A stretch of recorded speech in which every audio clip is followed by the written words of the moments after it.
আমাকে বেশ কিছুজন প্রশ্ন রেখেছিলেন। আমি বলছি তোমরা পাটের সময় এসে তোমার সমানে আমার সমানে ভালো সমানে তোমরা বসো।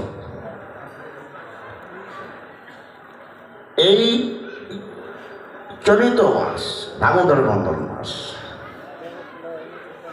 আমার বাল্য জীবনের প্রথম সমাপন। আজকের দিনটা মহোৎসব গেলেন। তারপরে যখন সকাল ভক্তের যখন অন্তরের জাগ্রত হলেন, 3 দিন কীর্তন, আগে 1 দিন, এবার 2 দিন, তারপর 3 দিন তাদের অর্ঘ্যটুকু দেওয়া হচ্ছে অদ্যবধি পর্যন্ত। বিশেষভাবে অগ্র তাদের এই অগ্রহণের ফলে এতটুকু হয়ে যায়। তবে আমাদের গ্রামটা খুব গরিব,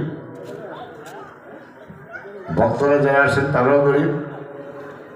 আপনারা তো এসেই বিছানা টিছানা সাম ধামে গিয়ে বিছানা পাইবেন, ধামে গিয়ে তো আমরা বিছানা টিছানা কিছু পাইবেন না। শ্বশুরবাড়িতে ঠিক মতো পাইবেন। ভালো কাজ করেন জামাই জন্য আস্তে আস্তে কিন্তু ভাই করবেন। জামাই দল পর যারা নিয়ে আসবেন তারা কিন্তু এমনি মনে বিদায় হয়ে যায়। এখন তো বরযাত্রীরা তাকে না থাকতে পারে না, অপমান হয়ে যায়। তা আপনারা যদি ভগবানের ভজন করতে আসেন, তো গুরুদেবের যে আচরণ ব্রতটা শিষ্যরা অগ্রগতি হইতে হয় যদি গুরুর বাড়িতে আসেন। আর যদি বলেন বিহার বরযাত্রী আসে, তাহলে হয় একটা যেখানে ভক্ত প্রসঙ্গ, যেখানে সাধুগুরু বৈষ্ণব সমাগম, যেখানে শ্রী বিগ্রহ, যেখানে ভাগবতী কথামৃত, সেখানে নববৃন্দাবন। আপনারা বৃন্দাবন যেতে পারবেন না। আর যে চতুর্মাসে নিয়ম সভা কতগুলো বলে গেলাম, এটি কিছু সম্ভবপর হবে না। বুঝতে পারছেন? এই সব ফলটুকু যদি পাইতে হয়, গুরুদেব যেমন এই ভাগবত পরিক্রমা দিয়ে, ধাম পরিক্রমা দিয়ে, ভাগবত পরিক্রমা দিয়ে এখানে এসে ভোলাতে ঘুরে আবার ভাগবত নিয়ে এসে এখানে এসে সকাল ভোরে গতকাল পরিক্রমা দিয়ে এসছি। হ্যাঁ, কোথায় এসছে? মন্দিরে। আপনারা তার অংশ নেওয়া যারা গেছেন আজকে ভাগবত। হ্যাঁ, এখানে ভাগবত আলোচনা না হলে, ব্যাস পুজো না হলে, তাহলে অপরাধ হয়ে যায়, অপরাধ ডাকে। সেই জন্যই কিছুটা করতে হয়। তার মধ্যে 4টি রূপ, আচার রূপ, এই কিছুটা অনুষ্ঠান হয়ে গেছে। তার পূর্বে আমাদের আচরিত ব্রত, এই যে নিয়ম মাস এবং দামোদর বন্ধন মাসে, হ্যাঁ, আমাদের যে একটা নৃত্যক্রিয়া, এইটাও সারিয়ে নিচ্ছে। আসুন সম্মুখে ভজন পথে একটু অগ্রগতি হই, দেখি কতটুকু আমরা অগ্রগতি হতে পারি। এখন প্রশ্ন হলো, শ্রাবণ, বৈশাখ, শ্রাবণ, কার্তিক আর হলো আপনার মাঘ মাস, এই চাতুর্মাসে ব্রাহ্মণ কুলে জন্ম নিয়ে যদি বৈশাখ মাসে নিরামিষ আহার না করে, তিথি বুঝে তীর্থ স্নান অথবা গঙ্গা স্নান অথবা নদীর তীরে স্নান না করে থাকেন, তার ব্যর্থ জন্ম। এবং 1 মাস পর্যন্ত নিয়ম সভা পালন করতে যদি পারে,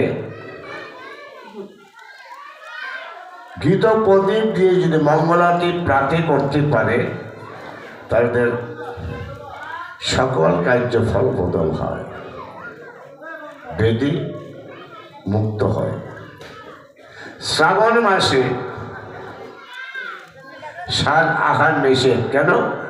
শাকের অগ্রভাগে বিষয় আসক্ত বিষদ সর্প বীজ পরিশন করেন। হ্যাঁ, এই বিষয়টুকু কোথায় স্থান না পেয়ে ব্রত অবস্থা দেখে তখন শ্রাবণ মাসে শাকের অগ্রভাগে আশ্রমে সর্ব বিষ পরিশন করেন। করে কি করেন, তার গায়ের একটা পাল্টিয়ে নিয়ে যান। এই জন্য শ্রাবণ মাসে আপনি নিরামিষ আহার করলে তার ফলপ্রদ হয়, বিষয় আসক্ত দূর হয়, তার হৃদয়ে কৃষ্ণ ভজন কামনা হৃদয়ে জেগে ওঠে, আয়ুরেখা বৃদ্ধি হয়। শাক আহার করবেন না। ভাদ্র মাসে দধি আহার করবেন না, তার পাকে ভরে যাচ্ছে। দধি কেন? প্রথম দধি মা যশোদী দধি পেতে ঠান্ডা দধি টেনে রেখে দিয়েছিল গোপালকে। এত উত্তপ্ত, সহ্য করতে পারছে না, এত যে গরম।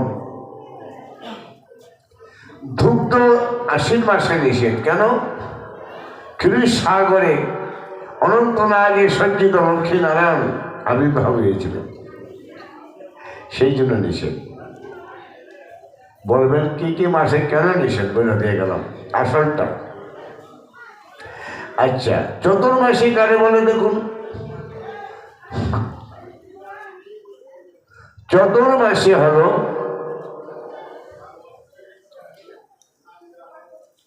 আষাঢ়ে শুক্লপক্ষ থেকে আশ্বিনের শুক্লপক্ষ পর্যন্ত শুধু মনে ঋষিরা ভিক্ষা বাস কিছু কিছু করতে পারে না, পাহাড় পর্বতে ধ্বজ নেমে যায়। তারা নিচু একটা স্থান যেভাবেই খুঁজে নিয়ে একটা আপেলকে 4টি খণ্ড করে, একটা খণ্ড ভালোভাবে কেটে নিয়ে রেখে তখন সেবা করে দিবারাত্র কাটাই যায়। দ্বিতীয় মাসে ভাদ্র মাসে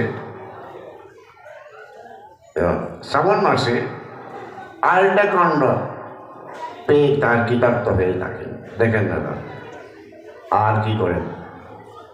তাদের নখ দাড়ি সব বেড়ে যাবে। এত সব শুধু ধ্যান প্রার্থনা যোগ উপাসনা করে নিচ্ছেন। শুধু মনে ঋষি এখন কোথায় গেলে পাবো না, এই ভজন করবো আমরা।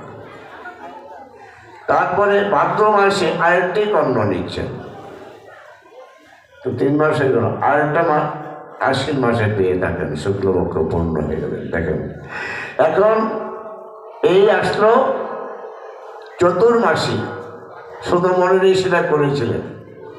এখন আসুন নিয়ম মাস কি করে আসলো? মা ভগবতী পরাশক্তি এই শক্তিকে শরণাপন্ন হয়েছেন, তখন তার দেহের সৃষ্টি হয়ে গেলেন একটা তেজ সৃষ্টি, এটাকে বলে পরাশক্তি। সেটা একটা প্রতিমূর্তি সম্মুখে দশভুজ বলছে কি চাও, কি জয়, কি কর ভালো আছে। তখন সংকেত বলছে তোমাকে অস্ত্র দেওয়া হচ্ছে, তুমি অস্ত্র নির্ধারণ করো, তুমি দেবী ছাড়া হবে না। প্রভু তাই বলছে? বলে হ্যাঁ। এই দেবতাগণ অগ্নি বরুণাদি তারা সবাই অস্ত্র দিয়েছেন, চক্র দিয়েছেন আমার গোবিন্দ। এখন অসুরকে নির্ধারণ করতে শুরু করেছেন, তখন দেখছে পাচ্ছে